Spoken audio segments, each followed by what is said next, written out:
¿Cómo está? I don't know Spanish. Um, my name's Blake. This is the Security Clearance Podcast. I do not like that name. Why is it called that? Well, before I get into that, I'd like to mention our sponsors. Our sponsors today is checks or money orders. You put them you fill them out. You put them in the mail and you send them to me, and that's how we make money off this show. I would like to get sponsors. I would like this to become a thing. I don't know though. Pipe dream until I put some effort into it. So those are our sponsors. MoneyGram. I don't know if that's a real company or if it's like a public service. Give me money, and that's what we do. Anyway, this is an interesting time in my life. It's a unique time in my life, a time that I never thought I would cross paths with. Right now, it is March 11th, 2020. Need to finish that. Yeah, it's not 2000. It's 2020, and I am currently on quarantine from the coronavirus. I work on a military hospital, in the emergency department. I treated a patient from point A all the way to point Z, who later on, multiple days later on, was found out to have the coronavirus. So once his result came out positive, it was like a daunting moment. And I'm going to be honest, I got frustrated. I wasn't upset, but I was, you could say I was upset. I was just kind of pissed off at the whole thing. Simultaneously, my son threw up at the house, which like my whole world was crushing down on me. And then if I found out, my wife just gave him some eggs for the first time. He might be allergic. I don't think he is, but I think his stomach just wasn't used to that yet. And he threw up like Exorcist onto the floor. She was freaked out. She didn't know what was going on with me. I was freaked out, handling a lot of news. I got told by my commanding officer I'm on 14 days quarantine, dating back to the first day that I came in contact with this patient. And so now I finally got guidance today on what the quarantine actually means, which is I'm not supposed to be within 6 feet of people in my dwelling, so my wife and my son. So now I'm not supposed to sleep in the same bed as them. Not supposed to, go into public places. I mean, I go on my back porch. I'll go get some gas or something like that, but I don't interact with people. But I have to get in my car and drive. I don't know if that's against the rules. They say this is punishable under UCMJ, but I'm not the type of person that can be cooped up. I've spent the last 2 days in my basement, and I'm just stir crazy. And what's funny is like these are the days I'm supposed to have off anyway. Like all 3 days. Not till tomorrow morning is when I'm actually not going back into work for a shift. So it's very interesting. Yeah, never thought this would happen. This is kind of my therapy session. It's like 12:43 in the morning on the 11th. I mean, it's still night. Brings me to my next talking point. Daylight savings. Sweet dog hair in my drink. I think daylight savings or daylight whatever it's called is complete garbage. According to the Joe Rogan, and we'll get on that later. According to a guest that came on Joe Rogan, which I believe the author of a book is called Why Do We Sleep? He talks about how the change in our circadian rhythm. So if you're a person that is disciplined in your life, you should be disciplined in your sleep. I am one that is not. Sometimes I'm really good and my things seem to click better. My mood is more stable, my diet is more stable, my exercise, everything, my dental hygiene, which I need to do better, is more stable when I sleep. When I get to bed around 10, when I get to bed around like naturally tired, maybe 9, everything goes smoother. But twice a year, we do the stupid thing that none of the world and Arizona does, which is we fucking move our clocks up or back, and it's the weirdest thing in the world. And right when you get used to, oh, it gets dark around this time. Oh, it's 6:45. It's still dark in the morning, and then it's right around 7:30. The sun's starting to come up. Oh, drink coffee. Da da da da. It all goes to shit. So my son, who's 8 months old, now goes to bed at 7 when the sun's still out. Luckily, he's doing well, but it is the silliest thing. Like, go explain to a 2-year-old that, oh yeah, the time is this, and then we just decided because of farmers 100 years ago. And I'm all about tradition. I'm all about things this country was founded on, but God, that is the dumbest shit. And it's also linked to, again, this author, Why Do We Sleep? It's linked to heart disease. It's linked to heart attack, stroke, things like that, because it fucks our body up when we go from a set schedule to not anymore, to getting to work an hour early, to going to exercise before work an hour earlier, to waking up so goddamn early or late, whatever it is, and it just fucks us up. So, I don't know. I'm a passionate dude. I'm stressed right now. Some shit with me and my wife. We'll get over it. I love her very much, but we're very much alike. Me and the fellow quarantiners, one of my good friends, HM3, Foxworth, he's being more strict with it. He lives in an apartment. I live in a townhouse. I have a balcony with a grill I just got, which is like clutch timing. And he's on his way to be an officer and a nurse. I see that very clearly in his future, whether he has accepted that he's going to be an officer or not. I see him becoming a nurse, and I think the right way for him would be for him to become an officer, because there's so many benefits to that. And he's somewhat of a rule follower, which is a great thing, especially in the military, in order to be squared away. He was meritoriously promoted. He deserved it. I was up for the same meritorious promotion. He beat me out. Good. I have no bitter feelings. Some people do have bitter feelings. Some people made fun of him for it, which I'm all about jokes and kidding around, but it literally doesn't make sense in my brain. It doesn't compute why you would make fun of someone for being successful, for doing the right things where other people aren't, for preparing more than other people, for being more squared away, for just doing more. The dude was always volunteering. He was always involved. He always had more information than everyone else.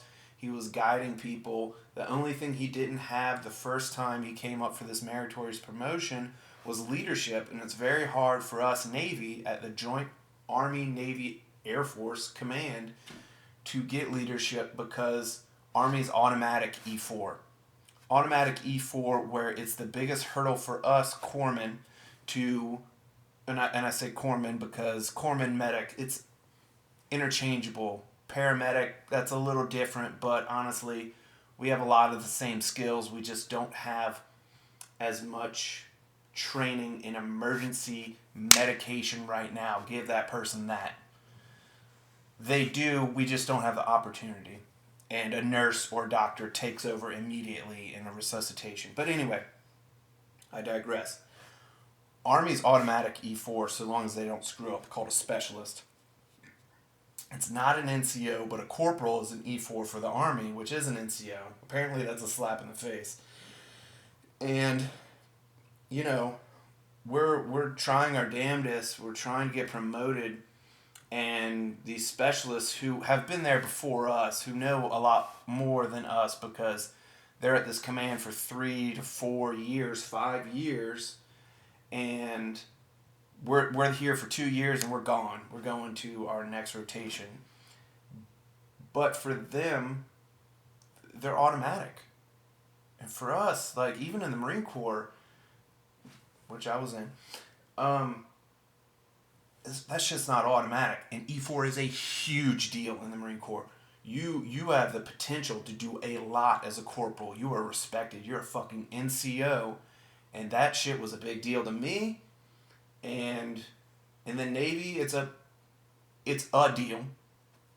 It's a step in the right direction. But in my 2 years of the Navy, in my 4 years of the Marine Corps, in my 6 years of the military experience, I have not seen an E4 do anything all that impressive, but it is a massive hurdle because we're like, this might be an exaggeration, but not really. We're like 200% manned in the corpsman community. We promote 1% to E4 every exam. 1%, less than 1%. Like 35 people, 300 people. 35 people get meritorious, but 300 out of 12,000 people get promoted to E4? It doesn't make sense to me. The only thing that does make sense to me is that a corpsman has a delicate thing wherein they could be the sole person to be responsible for someone to survive. And you don't want a guy that's incompetent to just kind of click through the ranks and, be in a situation where he freezes up or he doesn't actually know his shit, but yet he's an E5. Now, does that happen?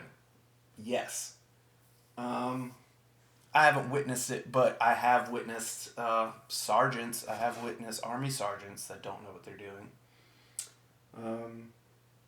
At this command, I think it's 3 to 4 years, depending on what's going on for the Army. And I think it's a huge injustice for someone to go from E1 to E5 in that amount of time at your first duty station. The reason I say that, and they go through schools, and some of them are okay. And I'll even say this, Sergeant Gattaca, she's a great leader. We butt heads, but she does a good job commanding and taking charge and explaining to people and going through the paces, and this is why we do this, and something with uniform came up, and I kind of challenged her. It came off the wrong way, but the next day she goes, well, this is the uniform article for the Army. I was like, oh shit, like, that's pretty motivated shit. I can't say that from the Marine Corps. I can and I can't. Some people just bluff, like, oh, you're supposed to have your hair like this, and nah. And I was too boot and afraid to say anything in the Marine Corps for the most part until I really didn't give a shit if, towards a certain point where I was so senior, I don't give a fuck what you said. I'll yell at your fucking face. I don't care. I digress. Here's what I'm saying. If you go from such an extreme, if you go from E1 to E5, you better be that Sergeant Gattaca. You better know what the fuck you're talking about. You better be confident. You better know what your E5, whether it be corpsman or Army or whatever it is, you better know how to use your rank. You better know what the fuck you're doing.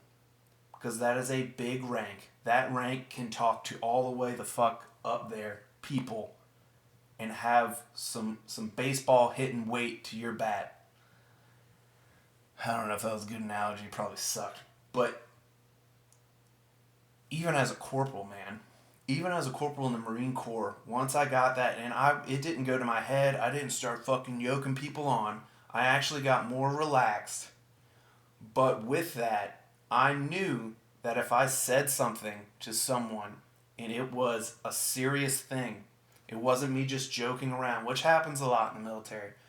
If I said something That's the fucking law at that moment, because that's the way the military works. I've been there, I've done that. You shut the fuck up, you listen to what I say, you take me seriously right now. We're gonna have a fucking issue, or we're gonna walk this up the chain, or we're gonna handle this old school. You know, we're not gonna do that anymore. Well, we did. I lived in the fucking desert for 4 years. I did a combat deployment. I don't give a fuck. I've seen people get fucked up. My friends are missing legs. My staff sergeant got shot in front of me. Shit happens. You fucking listen to me. I'm an NCO. This is the way it goes. So if you don't have that, if you can't handle that, I don't know what precautions or what remedy the military has for that. If they put you on a suspension and you're not an E5 for a while. But I hear things about these sergeants that is, I wouldn't say reprehensible, it's just sad that they don't command their team this way. They're too nervous to talk to people this way. They're too nervous to pull a junior doctor aside, a med student aside, and tell them, hey, this patient is trying to walk over us. She thinks she's her husband's rank. We don't do that even for generals. It doesn't work that way. And if you want, I will handle this. I just need to know that you're behind me, sir. I hear that things aren't handled that way. And people are coddling to these individuals that come into the emergency department where we work and just throw it around. And people beck and call. And I'm not saying we are doing these people a disservice. What I'm saying is you get the same treatment as everybody else in that department, depending on the severity of your symptoms. We're not calling in a plastic surgeon to do sutures on your eyebrow or your son's eyebrow. I understand he's young, and I understand we want his sutures to look good. We can have our most senior person do it, be a medic or doctors. I've seen that a lot, where this is a kid, it's on a sensitive spot of their face. We want this to be good. Colonel Barron, the head dude of the ER, will do the sutures. But that's all we can extend to you. We have sutures on your kid's eyebrow. It's fine. I have scars all over my face. No plastic surgeon got flown in. Sorry, ma'am. This is the way it works. If you want to go wait 4 hours at another emergency department,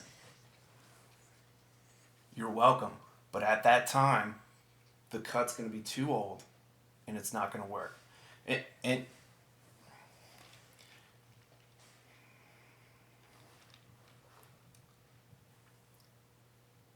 that's how I would handle it. That's how I would handle it. But I'm a little E3.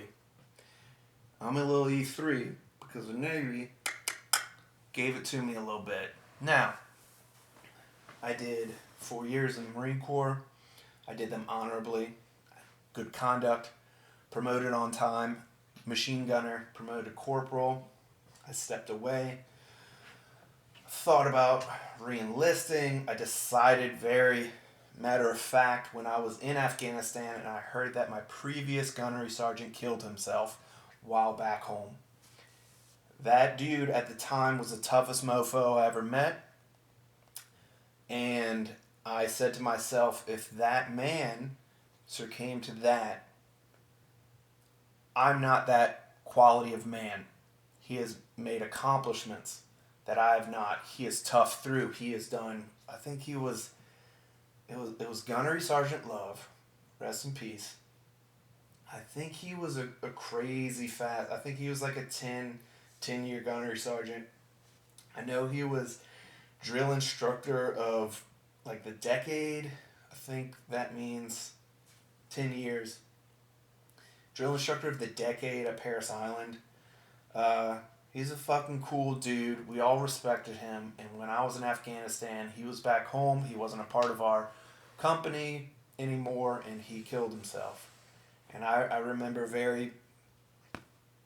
we were talking with our first sergeant about re-enlisting in Afghanistan. We had certain meetings, if you wanted to talk further about reenlistment after the meeting, and I did, and I wanted to do recon, and then I found out about this, and I said, no, I don't want to do this. Towards the end, it was weird. I was like really towards the end of my enlistment. I was running 6 miles a day, eating super clean. I was also going to these like courses to reintegrate into the college system, and basically it was like grade school and high school math, and I did that.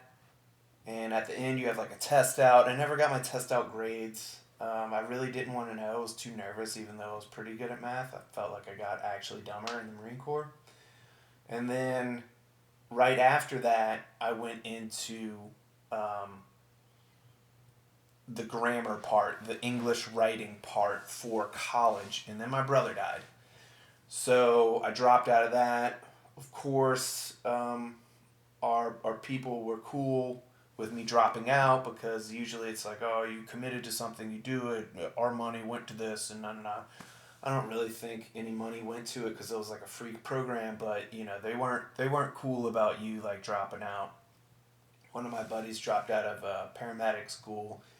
He was really nervous about it, and he was kind of like skating for a while, and then eventually he made up this story, but about him having like a freak out, him dropping out, and they were cool with it, but they got him right back to training.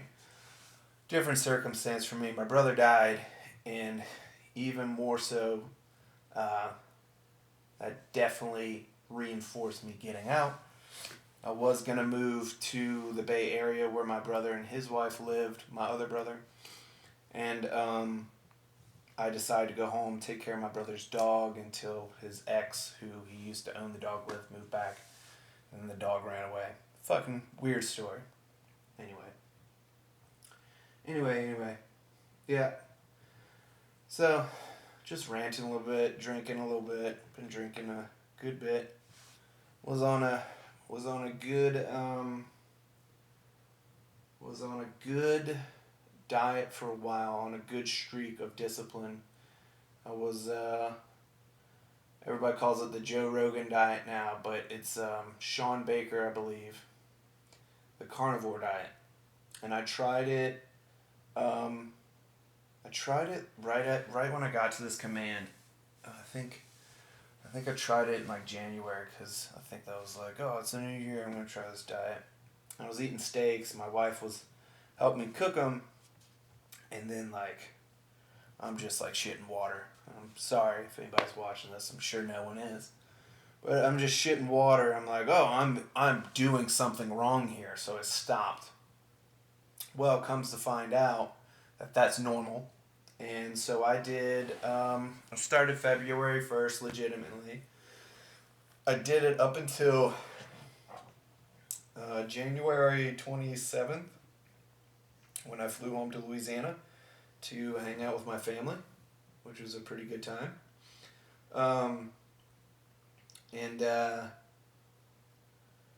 Started eating some veggies. I ate some veggies that night. My mom cooked a roast, and then I think I got like donuts that night, and I got donuts every night because we have these fresh to order donuts in my hometown, and drinking my sugar and alcohol, and I was doing really good with the diet. I was exercising. I have a gym right here. I was running. I was PTing with my squad. And then I got this lymphoma out of my shoulder. A lymphoma is everybody says, oh, Dr. Pimple Popper. I just thought she popped gross pimples. But, so I had this fatty tissue growing between my muscle and my skin. It wasn't like embedded. It wasn't a growth inside the muscle or in the skin, but it did have some attachments. They opened me up all the way down in the muscle, cut, soldered, sewed me back up. It looked like a brain about the size of a golf ball. And kind of like I got my ears pierced like 3 times in a row. And it didn't ever occur to me. I got them gauged. They're still open.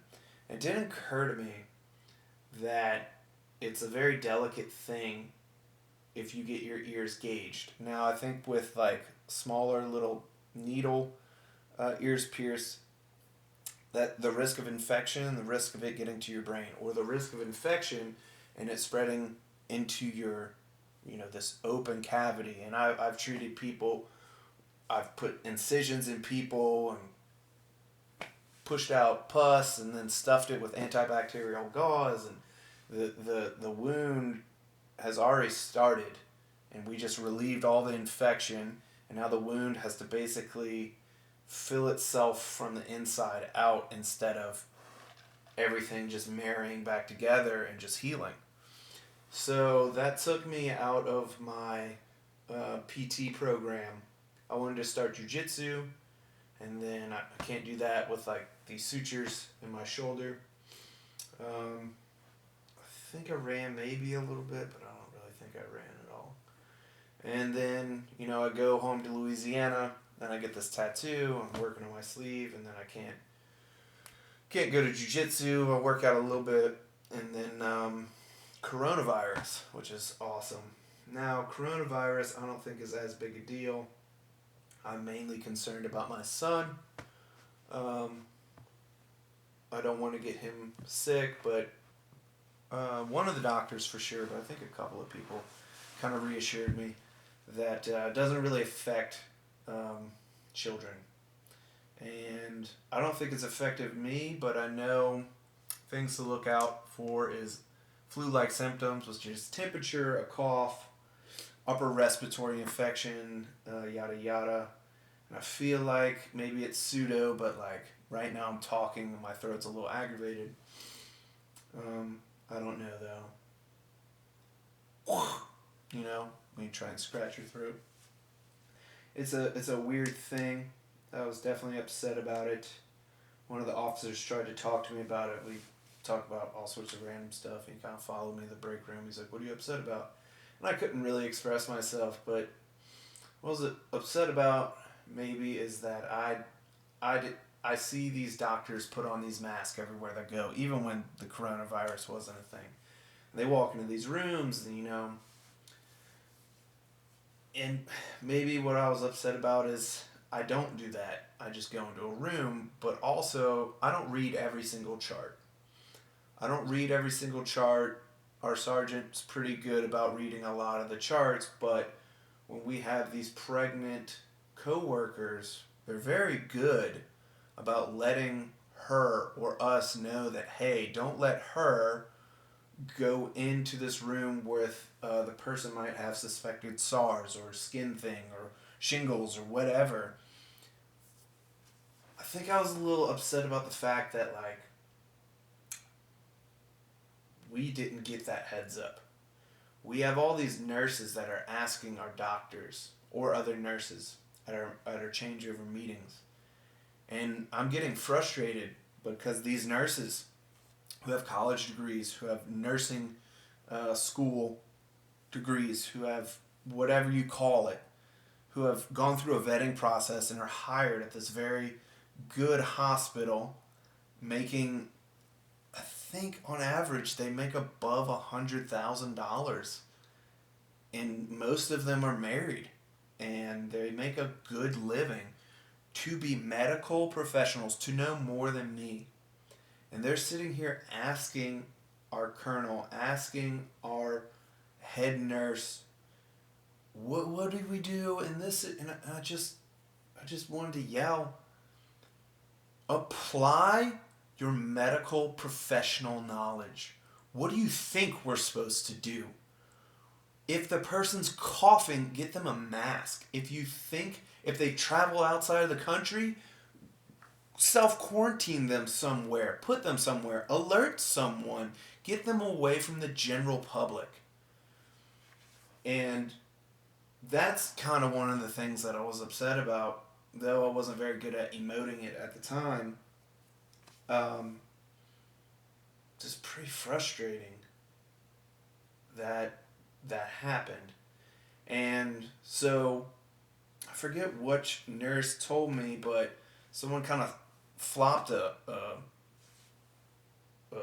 patient's folder in my hand and goes, "Hey, take care of your sergeant major." And he's a Marine, and so I go into the room and we're chatting, and I draw his blood and hook his IV up, and I take him here, I take him there, X-ray this, da da da da. Other patients take him, hook him up.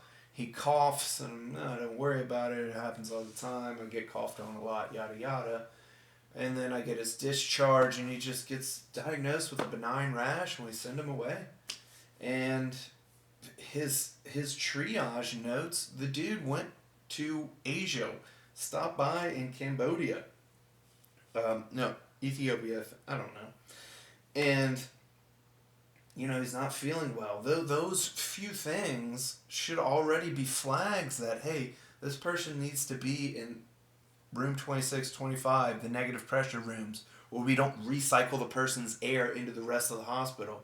This person needs to have, we have these things that hang out the door for you to put on your PPE, your proper protective equipment. You put on your mask, you put on your gloves, you put on your gown, and then you walk in the room. And none of that was done. Do we usually take things that serious? Did we think we were going to come across this coronavirus? No, I didn't. And no, we don't take things that serious.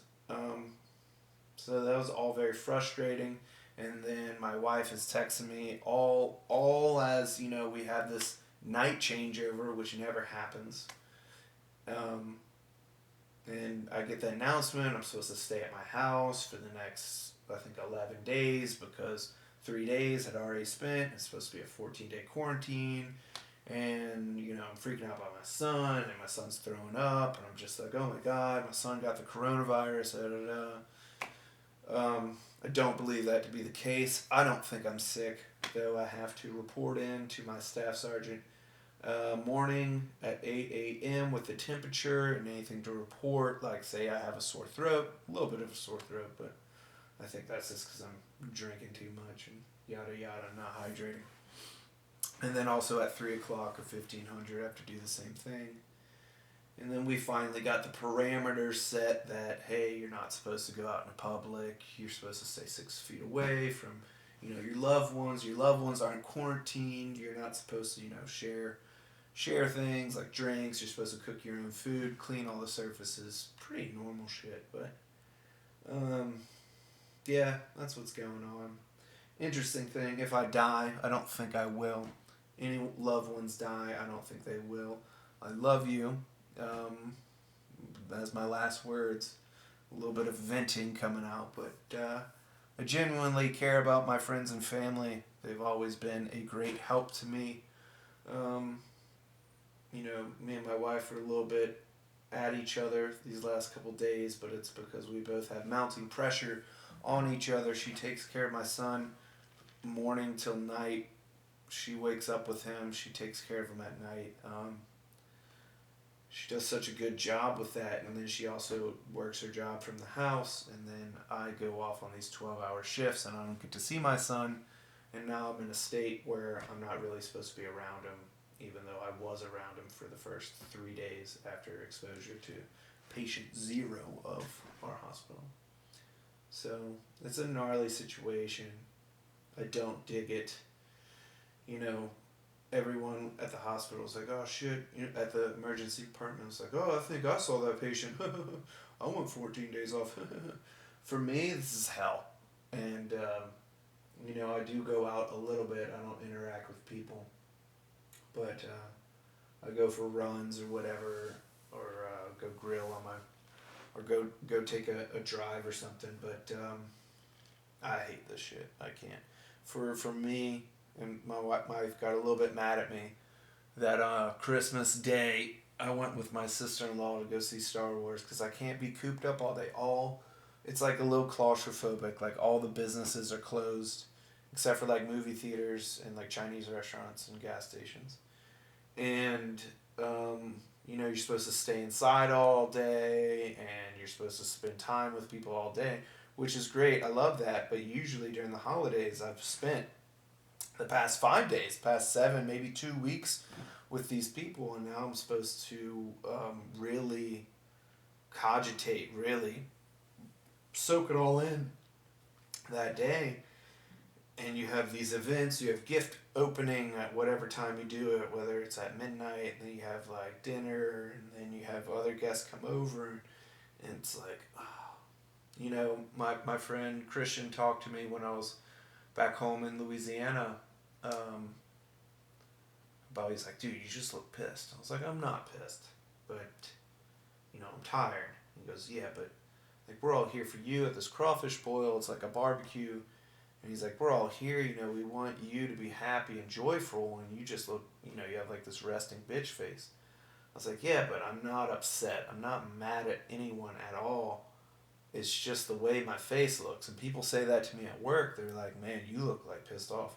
I'm like, I'm actually in a pretty decent mood right now. Just, I don't smile, I guess, enough. And, yeah, so I don't know. I know my dad has that same kind of issue. I've actually, at my darker moments, have kind of not very cool confronted him, not very tactfully confronted him about, you know, him being looking like he's pissed, but he's not. He's just like me. I'm just like him, and he just doesn't always express his emotions on his face. Maybe it's a poker face. He's a very good businessman, so I don't know. Maybe I am too. No, I don't think so. Um, there's this guy at work that just, I don't know if he wants to be a Marine or he wants to be around Marines, but like everything he can do is like a reference to the Marine Corps. I would give him very deadpan answers, which is I love doing. And he's the one that's just like, oh, I don't know how to handle that. Whoa, and kind of nerdly walks off. And I'm like, isn't it obvious that it's a joke? He's like, oh, I don't know if you. I don't know. It's awkward. It's awkward all around. Anywho, so this podcast, the channel it's under is called Security Clearance Podcast. That's kind of a reference. I think it's lame. I don't really like it anymore. The way this podcast came about is there's this dude named David. He was at our hospital, I want to say 6 months ago, maybe less, probably less. He was married to a coworker of mine in my department, and he wanted to be FMF Greenside infantry, deploy, do hardcore shit. He wanted to be in the Marine Corps.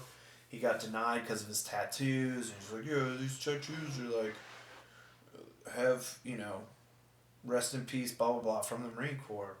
And I get what he's saying. And also what I'm saying is that I say this to people. I say you didn't happen to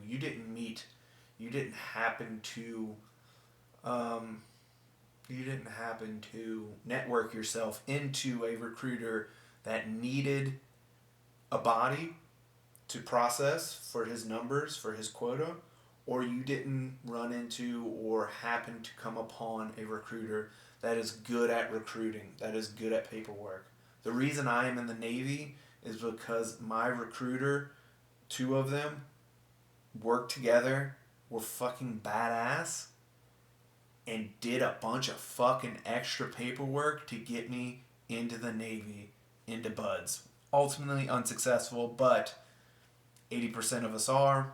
I'd like to give it another shot. We'll see. Another story, another podcast. But the reason this is called Security Clearance Podcast is it was kind of a joke between me and David that I don't have my security clearance yet. I had to do some extra screenings because of a little bit of a tattered background.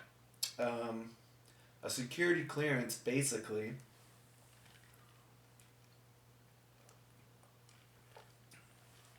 is trying to brand you with the mark of dependability.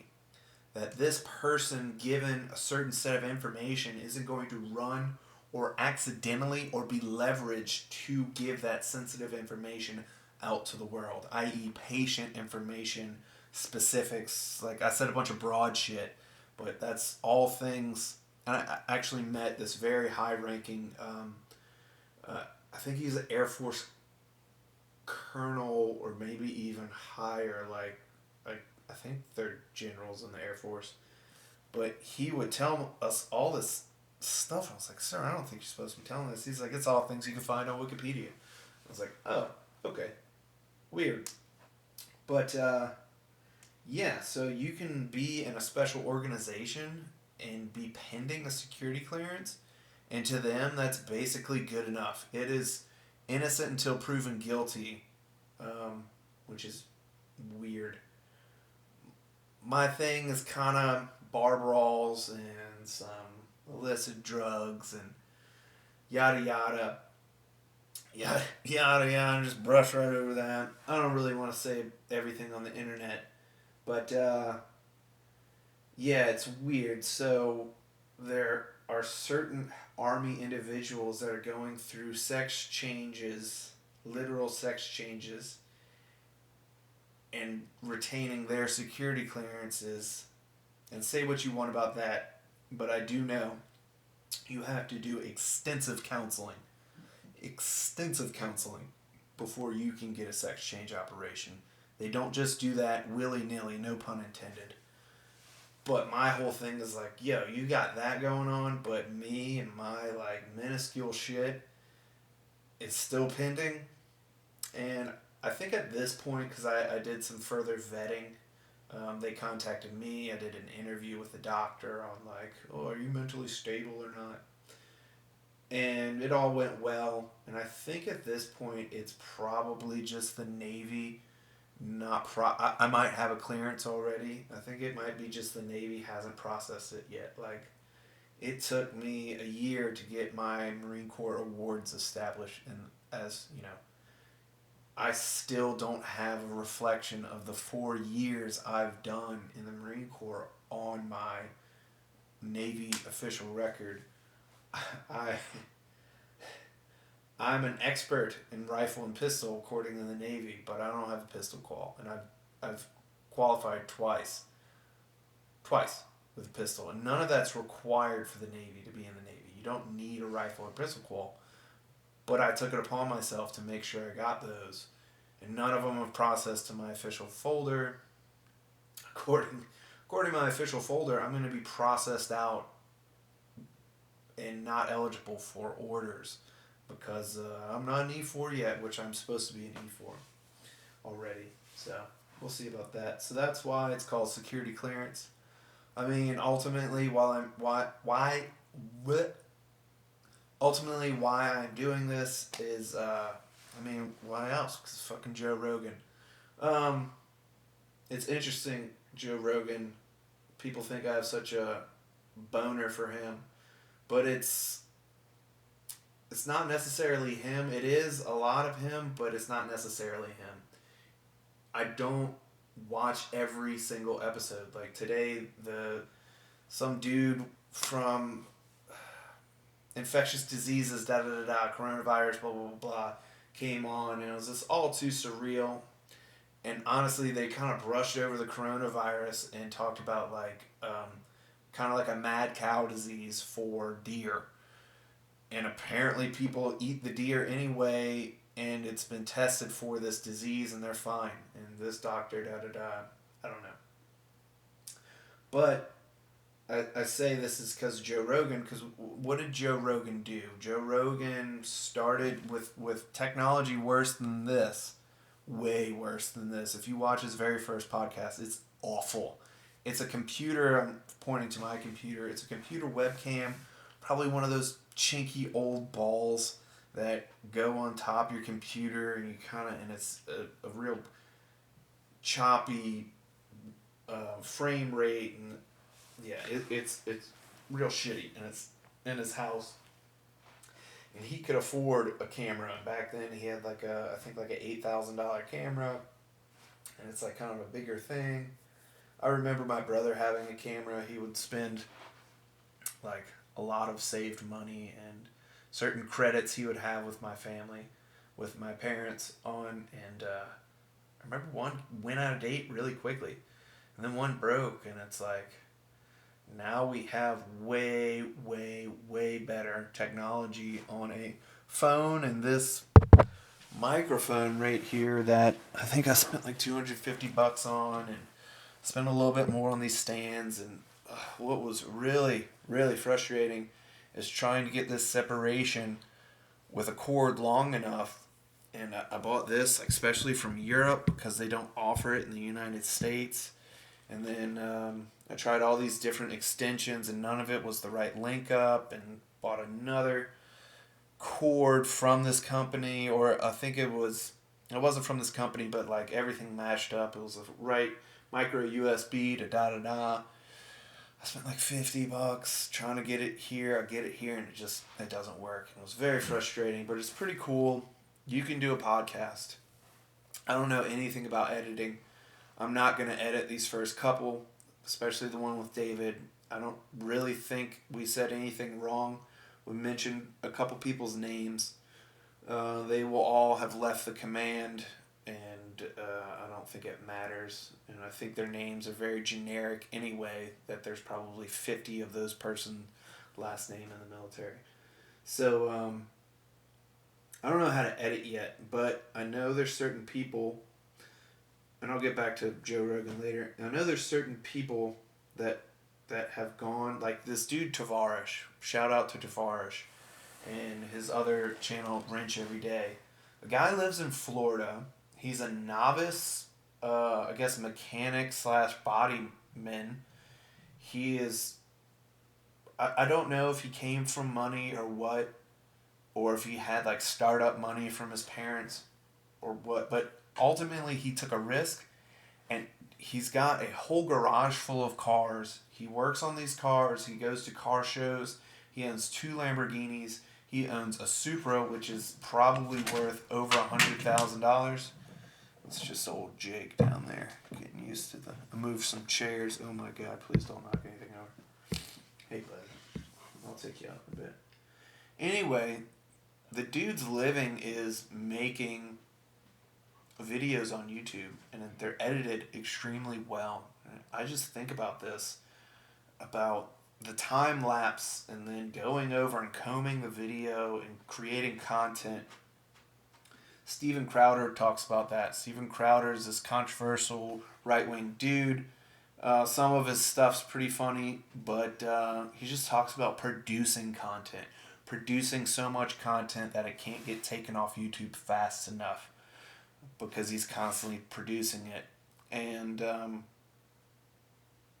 so kind of sitting down today and just producing content, getting some shit off my chest. Pretty interesting thing. I don't know anyone else that's going through this situation besides the other people at my hospital. I think my buddy Foxworth's going to come on soon. I don't know if he's going to make the trip in like a quarantine car here and then like securely come in through my garage or something. I wouldn't see anything wrong with that since we both were exposed to the same person. But yeah. But anyway, back to Joe Rogan. Joe Rogan started off from simple, his Fear Factor money, had shitty cameras and microphones and a friend that knew how most of it worked, and they had the snowflakes coming down on the first episode. When they did their 1,000th episode, they did the same thing, which was pretty cool. And then you see him progress through studios and like all sorts of crazy shit. Like, my God. But the dude's taste has progressed. I used to not like him. First of all, I heard about him. I watched the show when my brothers put it on. I think it was on like USA. I think it might have like already run its thing, but news radio. He's like this kind of funny dude. I remember Andy Dick was really funny, and he was kind of one that stood out mostly. And then the guy from New Kids on the Block or whatever, I think that's the Canadian comedy show. I didn't know anything about that show until after. But I knew him from the first show he made money off of. And then didn't, nothing special about the guy. And then I remember, I'm from Louisiana. I remember I was on the way to school. I think it was after a workout or going to a workout before school. And my mom never listened to the radio. And I think one of the other parents was carpooling us to school. and Joe Rogan was on the morning radio of like 107.9 The End, and I think that's literally the channel he was on in New Orleans. And they're like, boo Joe Rogan, he wasn't funny. He didn't even eat my cookie. Him on his special diet. Boo, worst guest ever. Blah blah blah blah. And me being the undeveloped, unmade up mind teenager, I was like, yeah, screw Joe Rogan. And to be honest, like, I didn't. My buddy told me about him and float tanks. I was like, what? And we went and did a float tank, and I think it was here in Virginia, but we went and did a float tank. I was like, yeah, yeah, yeah, whatever, Joe Rogan. And it wasn't until Oregon, when I was very isolated, that I put him on, and it felt like I had someone else in the room, two other people in the room, and they would smoke weed a lot, and I would smoke, and it was kind of like, you know, you kind of yell at the sports game or whatever, kind of comment on whatever's going on sometimes with the TV, and it was kind of therapeutic in that. And then I came upon this one dude that beat Lyme disease, and I'm trying to figure out what's going on with me. And I mean, I didn't have Lyme's, I just had some shit going on. And the guy was like, people ask me how I cured my Lyme's disease. Well, I didn't cure it, but my therapy is I take steroids, I smoke weed, and I surf. And like, I swear to God, that weekend I went to the coast, froze my balls off. I had my back was thrown out, and I went surfing. Didn't go super well. I mean, I caught like, whenever I go surfing, I at least catch one wave, and yeah. So I kept it on, and then I remember I had Netflix. I don't have cable, but I had Netflix, and I remember putting on this comedy special by Joe Rogan called Triggered. It was brand new, I think,